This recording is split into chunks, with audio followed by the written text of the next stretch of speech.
I'd like to thank Juliet Peters of Framework Legal for joining us on this Delta Business Bite about legal landmines, also known as contract gotchas.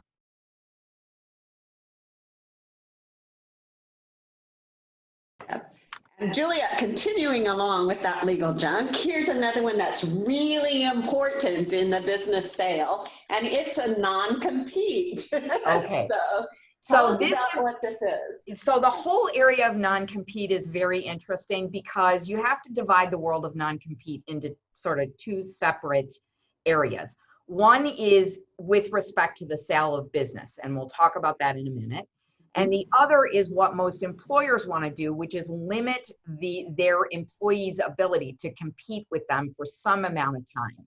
I will tell you that I try really, really hard to get my employers to walk away from the idea of a non-compete, because if they're outside of the context of the sale of a business, the courts really don't like them. And they're going to find every way they can to invalidate them.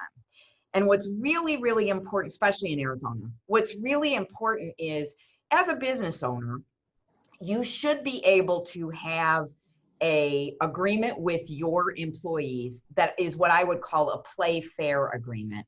But to me, that means really more non-solicitation. That means if I leave the company, I don't want you taking the customers, taking the vendors, taking employees, right? Whatever you want to do in your next go round is your business, but don't come and take from my business in order to set your new business up, right? That's a non-solicitation. In a lot of contexts, employers, just regular run-of-the-mill businesses, will have both a non-solicit and a non-compete.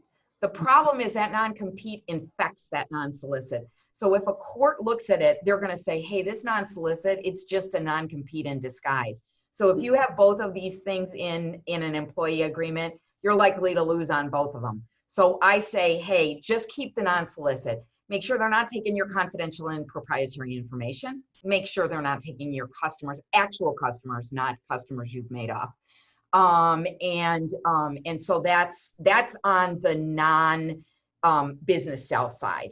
On the business sales side, right, you as a buyer, you want to make sure that your seller isn't competing with you. They're not going to sell the business and then turn around and start the same kind of business on the other side of town, taking your customers, the customers that you just bought, and maybe the employees, right? So in the sale of a business, it's common to have a non-compete. They're always between 3 and 5 years, and the courts are very generous in allowing those non-competes to stand, because the difference between the non-compete in the context of a business sale and the non-compete in the context of an employment opportunity is very different, right?